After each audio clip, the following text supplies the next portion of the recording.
watching 1700. I'm Britt, and today I have the pleasure of chatting to the bassist from Scottish rockers Biffy Clyro. Hi James, how are you? I'm very well, thank you. How are you? I'm good, thanks. Excellent. Now you guys were supposed to be here in January. You're 5 months late. What happened?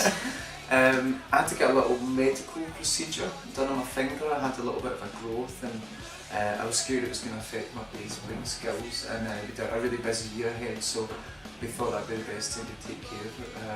It was a real shame because we were looking forward to coming and escaping the Scottish weather at that time of the year, but we're glad we finally made it to come back and things are going well.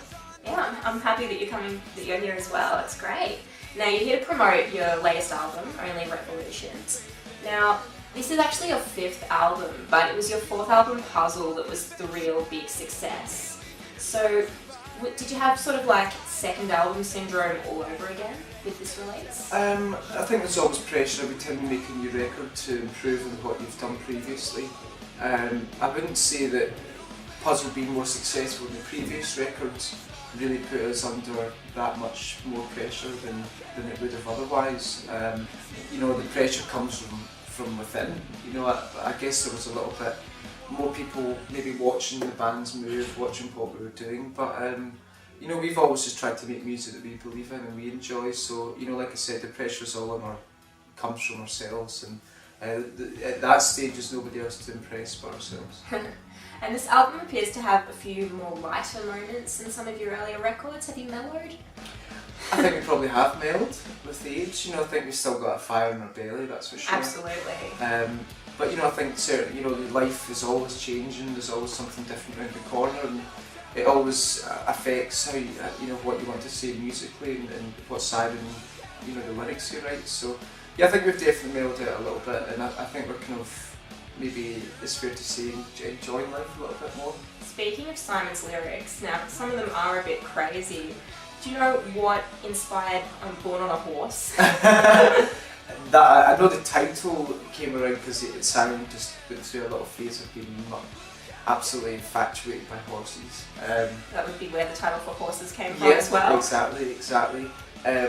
You know, I think it's just because they're such powerful animals, and it's a kind of weird thing to sing about. I guess that's quite attractive, you know. I think it's sometimes important to have moments that are, you can't really understand what it's about, or it kind of brings up some ideas that you can't really relate to, and then I think if you have a song that's more personal, I think it has more impact, you know. Yeah, well, you've definitely got a balance of both sorts of songs on the album. I think so, yeah. And you recorded your album in LA at the Ocean Way Studios, so what was that like? That was incredible.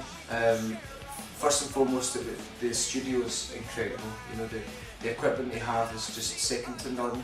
It's where Frank Sinatra recorded My Way, and we got to use the same microphones that Frank used, and you know, that was really quite something. But also just being away from home in an environment like Los Angeles, it's kind of similar to here where it's sunny every day, and it makes it very easy to get out of bed and to keep yourself motivated. But yeah, we had a great time in Los Angeles working with Garth Richardson again, and it feels like he really understands the band and is able to capture our ideas. So it was, yeah, I mean, it's always a lot of hard work making a record, but it was a lot of fun as well.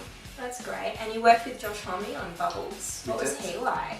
He's great. Yeah, he's a really interesting guy. You know, I think he's, you know, a lot of people know a lot about his music, but maybe not so much about what a type of person he is. But he's really quite actually a caring person. You know, he seemed to want to impart some of his knowledge and his advice to us, and in ways to sort of deal with record companies or deal with being a band, and that was something that was quite good to learn from.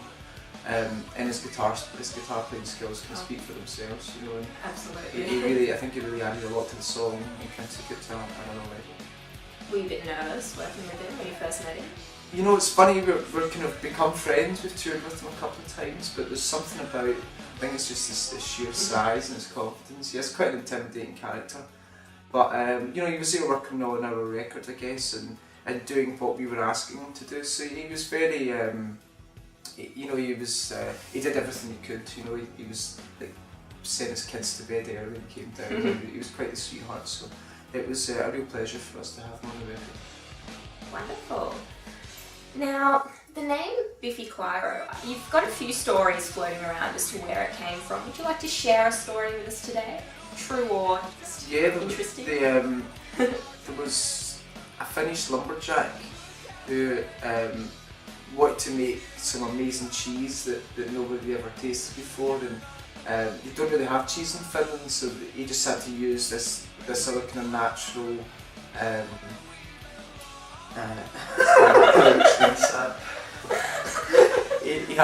he was cutting down the trees, he had to use some tree sap, and in Finland they call that Biffy Clyro, and that's how you make Finnish cheese. So. Biffy Clyro and ingredients I can't even cheese. fool myself. Well, there you go. Now let's talk about your live performances.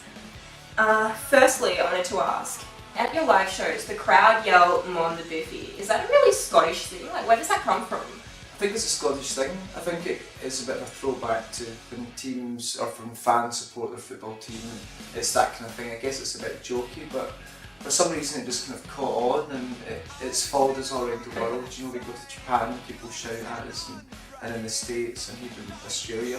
It's kind of nice. It's a bit of a call to arms. You know, I think it feels like we've got our Biffy army, and I guess that's kind of their chant, and it's it's nice. It's really cool.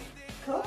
And some of your songs are really heavily orchestrated on the recordings. So how does the song like The Captain translate live? Do you have to smuggle in an orchestra on stage? We don't know. We're quite lucky that way. The songs all start with the three of us in the practice room, and then we embellish them with ideas with the strings, like on Captain, that sort of thing, or the brass on Captain. But I think when it comes to the three of us live, I think the energy and the passion kind of carries the song, and like I said, the songs stand alone without those elements. So when we go make a record, we just sort of look at it as we can do whatever we want. We've got as much time, and we can have as many different instruments as possible, and then we go and do live. It's just a separate thing. So it's not really something we find a challenge. If we just enjoy doing what we do. Awesome.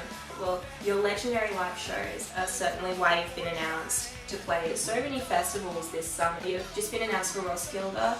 You're also playing, for example, Pink Pop, Isle of Wight, Teen the Park, Reading and Leeds. Is this part of some plot to take over the world, one summer festival at a time? You could say that. We've always been ambitious as a band. We've always wanted to play in all these different festivals, and Roskilde is at the top of that list. So to get that this year is absolutely fantastic. But the interesting thing about playing festivals is you're in a different country every day, a different audience, and a different vibe. And it's nice just to bring your music and see how people react. Are there any other festivals that you haven't played that you'd like to see yourself at? Big D out. Oh yeah? Yeah, we feel like we keep talking about it enough, then eventually we'll get a chance to play. But it sounds like the best festival, a lot of fun, and the bands have a great kind of kindred spirit on tour, so that's something we'd like to check out maybe next year. Yeah, that would be great. I'd love to see you. And I'm looking forward to seeing you guys play tonight. So thank you very much for chatting with me. My pleasure. You're watching 1700. I was just talking with Biffy Clyro.